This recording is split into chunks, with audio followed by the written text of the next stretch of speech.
Hey everyone, so in this video we're going to show you how to install this Allen and Roth Centerset faucet.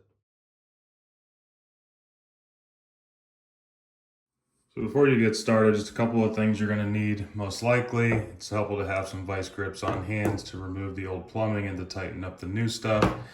It's helpful to have some supply lines in case you're not able to reuse the existing ones, or if your faucet does not have those included. This one did not. And then you'll need some plumber's putty, and that'll be useful whenever you're putting in the drain that goes in around here whenever you tighten it down to create a watertight seal.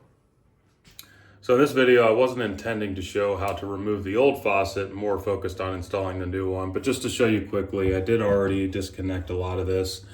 What you'll need to do is to disconnect these previous supply lines. Those just have a nut here that seals onto the valve.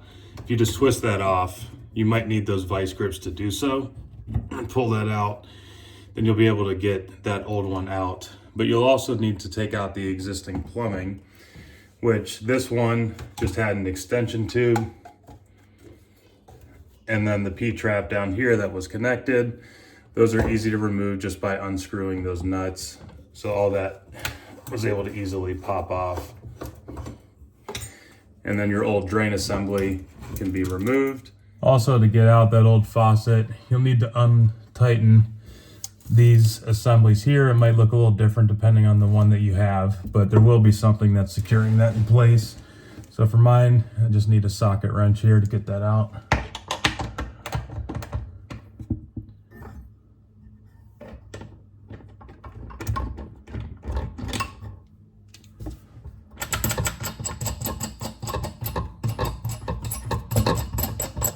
Okay, then you should be all good to remove your existing faucet and drain.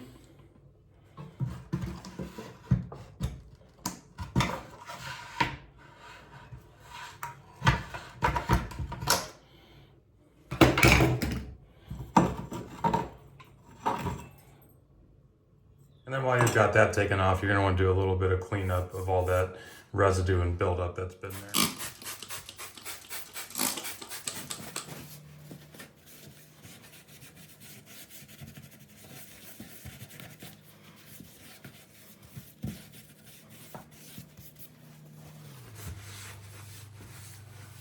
Okay, that looks pretty good.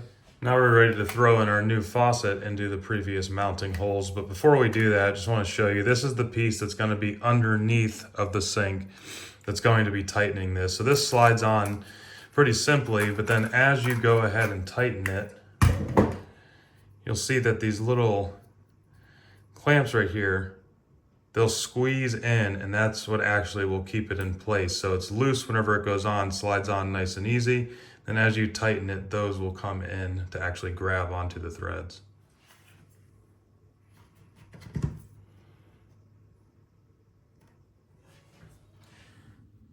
Okay, so now back underneath, we're good to go start putting on those fasteners that are going to hold down the faucet assembly. Again, whenever you push these on, they're going to slide on easily, but to actually tighten them, you have to push so that those will grab onto the threads whenever you get to the top. So you go ahead and push it on. You'll notice that it's just going to spin freely. That's not what you want. So you have to push up while you're threading.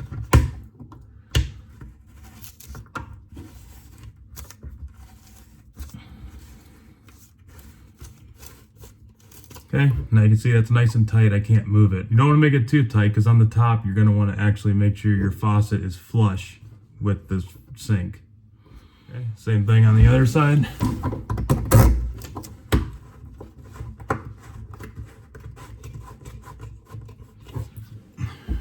So I didn't tighten that too tight. You can see why. Now that I'm up above, I can see that the sink and the faucet are not properly aligned. So now I can still move that a little bit to get it where it mostly looks pretty square on the sink. And then I'll go underneath and then I'll re-tighten those up a little bit more. And now you're ready to hook up your water supply lines. I got one for the hot, one for the cold. Then you'll need to hook the other ends of those into the valves coming out of the plumbing lines.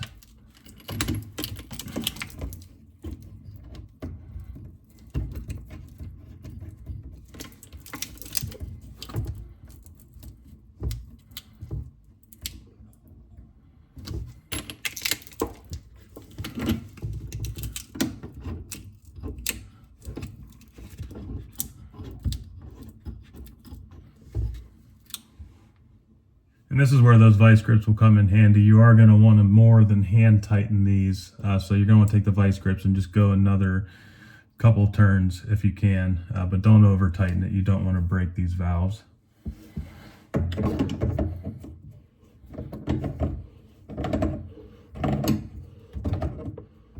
Now at this point, you're going to want to make sure the faucet is turned off above, and then you can turn on the water just momentarily. You can hear the water kind of fill in the line just to make sure you have that tightened enough and there's no water kind of dripping out of either of these valves. Then we'll go ahead and turn those back off just to be safe until we're done with the actual install process. Okay, next thing we're going to need to do is start putting in the drain assembly and then reconnect the plumbing. Yours might look a little different, but a lot of them are pretty similar these days. So you just take that bottom piece off along with that gasket, and then this top part will go into the drain from above, and then underneath the sink, this will go in, and that's what will create the seal. Now, in a lot of the newer ones, they have this rubber gasket here, which is instead of the plumber's putty supposed to create that watertight seal. I personally have not had a lot of good luck with these. They tend to raise up the faucet, and it leaves just a little bit of water in the bowl, and then it could potentially drip down underneath the sink over time. So instead of that, I'm gonna pop this off.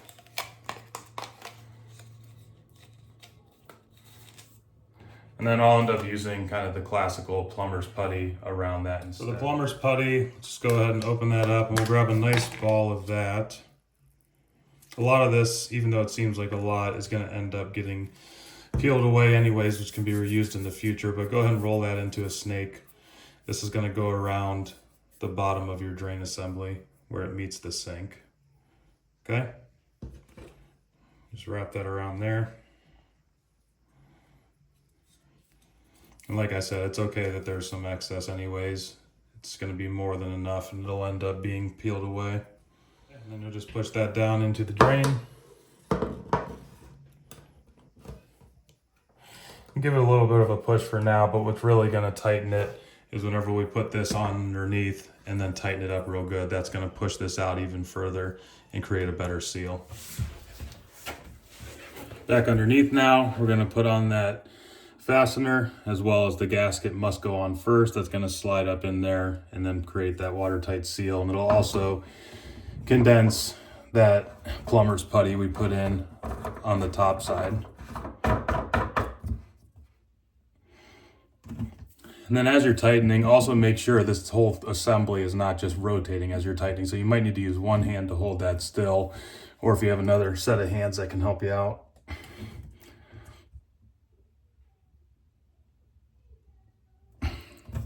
Okay, that should be good. Here back up top, you can see that plumber's putty really got pushed out like I was mentioning. So this is all that excess. You can just go ahead and peel that away. And clean that up a little bit. Okay, next step is to hook back up the plumbing to the actual waste. And for this, you can do it a number of different ways. Here's the actual P-trap. This is the extension tube. I'm gonna need to line it up so that this is sitting on here high enough that this P-trap can connect correctly into the waste arm. So I'm just gonna assemble that beforehand, and I'll loosely tighten that nut there. I won't fully tighten anything until everything seems to be in the proper place.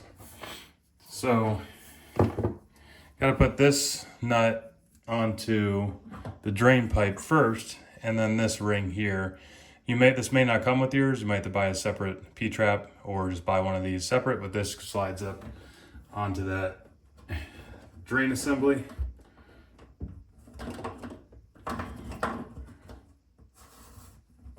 Okay, and that holds that up. And then whenever this goes into it, that piece right there is beveled so that it'll create a watertight seal into the extension tube and then also into the P-trap and out the waste arm. Okay, so let's slide that on there, see how it fits.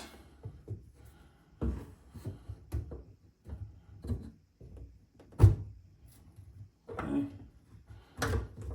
Slide this down, give it a little bit of a tighten, but I don't want to over tighten it at this point. Okay, tighten the P-trap.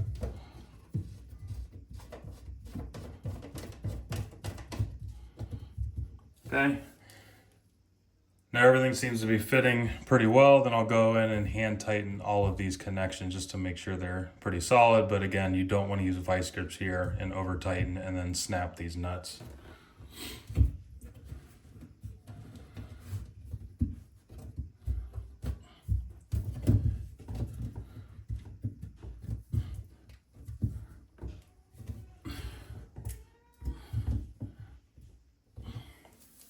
Okay.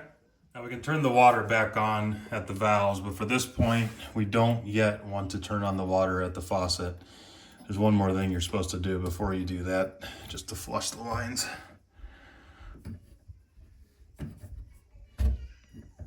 Before turning on the faucet for the first time, you are supposed to remove this little piece called the aerator from the faucet. Flush the lines if there's any debris, which could damage the aerator, and then you can actually put the aerator back on. Okay, so we'll go ahead and remove that aerator. You can see here on this one, you just twist this center knob here. You can use a coin, or in my case, I'll just take a screwdriver.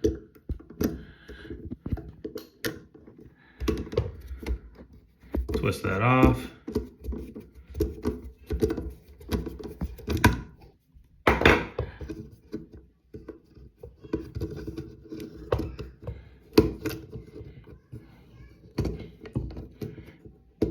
It could be a little bit finicky to get out of there. Twist it a couple more times. Okay. That's what that looks like. When you go to turn on the water for the first time, there's going to be some air pockets in there, so you will, don't be startled a little bit, but you will get some pop. See there? You want to just let that run for about a minute or so. So when you're done flushing out the lines, you're going to want to put that aerator piece back in. So just pop that back up in there. Give it a couple of turns on your own, and then either with a coin or a screwdriver, just tighten it back up till it feels snug, but don't, again, over tighten on this piece. Okay. All right, now you got the aerator back on there. Last step is just to turn on the water, and then you want to check underneath to see if there's any leaks in your plumbing.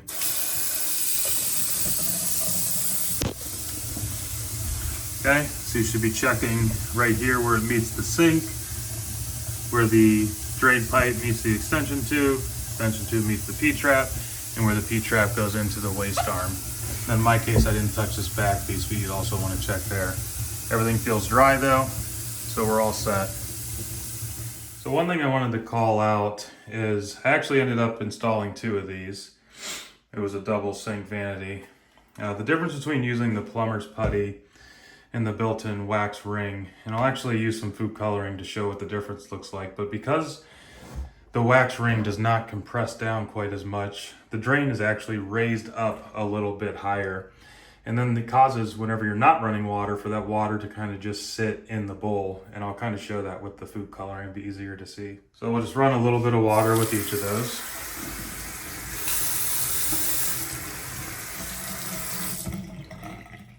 Okay. And then we'll put in some food coloring so you can see where the water is actually sitting in the bowl. So that's the one with the plumber's putty. And then this is the one with the wax ring. So the wax ring, because it's raised up, it leaves more water in the bowl, and then it's just gonna sit there until it eventually evaporates. Really not a big deal, but you can see on the plumber's putty, it's actually just the dye right there. There is no water in the bowl. It's something that bothers me, may bother you. But again, just to show you the difference between the wax ring and the plumber's putty. All right, thank you for watching. I hope this video was valuable to you. If it was, please go ahead and give me a like. If you'd like to be notified as more home improvement DIY project videos are uploaded, feel free to go ahead and subscribe. And if you know someone who would get value out of this video, feel free to share with them as well. All right, thank you for watching.